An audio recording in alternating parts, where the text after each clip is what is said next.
Hi everyone, welcome to my Khorisa food blog. আজি এটা মই ইউনিক ৰেচিপি লৈ আপোনালোকৰ ওচৰলৈ আহিছো। এটো হৈছে পিঠাগুৰিৰে বনোৱা আঙুলি দিয়া পিঠা। এটো বহাগতে আপোনালোকে বনাব, খাবলৈ সঁচাই খুব ভাল হয়। আৰু মোৰ ভিডিওটো প্ৰথমৰ পৰা শেষলৈ চাব, বনাব, খাব আৰু যদি বনাই খাই ভাল পায় মোৰ ভিডিওটো লাইক কৰিব, কমেন্ট কৰিব, শেয়াৰ কৰিব আৰু যিসকলে মোৰ চেনেলটো সাবস্ক্ৰাইব কৰা নাই তেওঁলোকে এবাৰ সাবস্ক্ৰাইব কৰিব। আহকচোন মই কেনেকৈ বনাও আপোনালোকক এবাৰ দেখাও।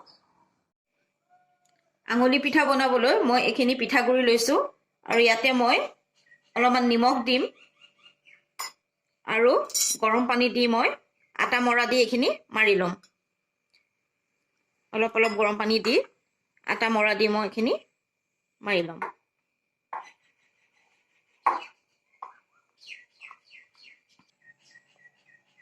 তে দেখিছেনে আপোনালোকে এটো আটাৰ ডো নিচিনা মই এটো ডো কৰি লম। ডো কৰি ললো আৰু এতিয়া মই এটা এটাকৈ আঙুলি পিঠা বনাই যাম।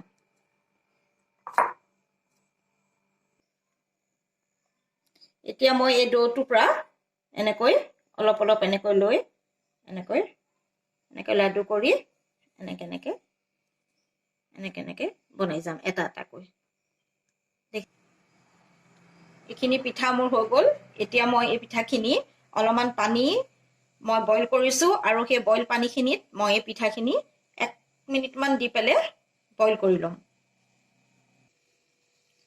খিনি দেখিছেনে আপোনালোকে পানীখিনি বইল হৈ গ'ল। এতিয়া মই পিঠাবোৰ এনেকৈ এটা এটাকৈ ইয়াতে দি পেলে বইল কৰি লম।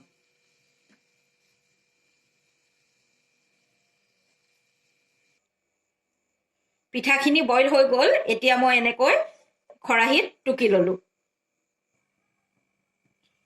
পিঠা ভাজিবৰ কাৰণে মই এখিনি লৈছো, পিয়াজ লৈছো, কুটি লৈছো এনেকৈ পিয়াজ এটা, গোটা পিয়াজ এটা এনেকৈ মই কুটি লৈছো, দুটা জলকীয়া লৈছো, 1 চামুচ নিমখ লৈছো, 1 চামুচ হালধি লৈছো আৰু 1 চামুচ মই আদা নহৰু পেষ্ট লৈছো।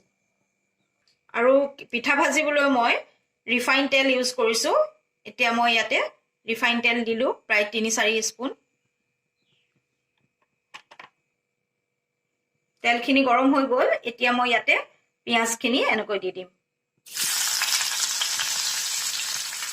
পিয়াজখিনি অলপ দেৰি মই ভাজি থাকিম।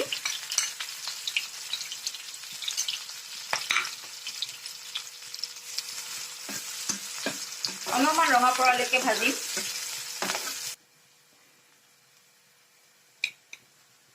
পিয়াজখিনি কোমল হৈ আহিলে, অলপমান ৰঙাও কৰিলে, এতিয়া মই ইয়াতে আদা নহৰু পেষ্টখিনি দিম। দিয়া মই অলপমান ভাজিম আদা নহৰু পেষ্টখিনি। তাৰ পাছতে মই হালধি আৰু নিমখখিনি দি অলপমান ভাজি লম।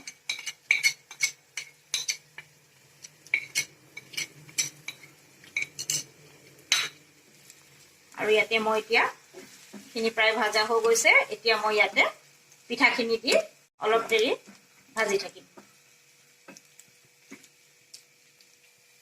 ভাজা প্ৰায় হৈ গৈছে এইখিনি মছলাখিনি। এতিয়া মই ইয়াতে পিঠাখিনি দি দিম।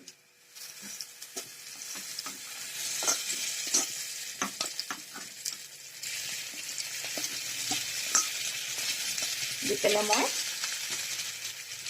আপোনালোকে গেছটো মিডিয়ামত কৰি ল'ব। লৈ পেলাই এনেকৈ অলপ দেৰি ভাজি থাকিব। আৰু একেবাৰে শেষত মই ধনিয়া আৰু কেঁচা জলকীয়া দি দিম। পিঠাখিনি ভাজা প্ৰায় হৈ গৈছে। আপোনালোকে গেছটো মিডিয়াম বা ল' কৰি ল'ব দেই একেবাৰে, নহ'লে পিঠাখিনি জ্বলি যাব।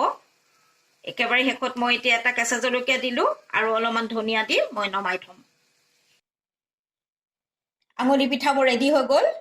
খাবলৈ খুবেই ভাল হয়, আপোনালোকে বনাব। আৰু একেবাৰে ইজি, খুব বেছি কষ্টও নহয়। আৰু মই নতুন এটা ভিডিঅ' লৈ আপোনালোকৰ ওচৰলৈ আকৌ আহি আছো। আজিলৈ আহোঁ।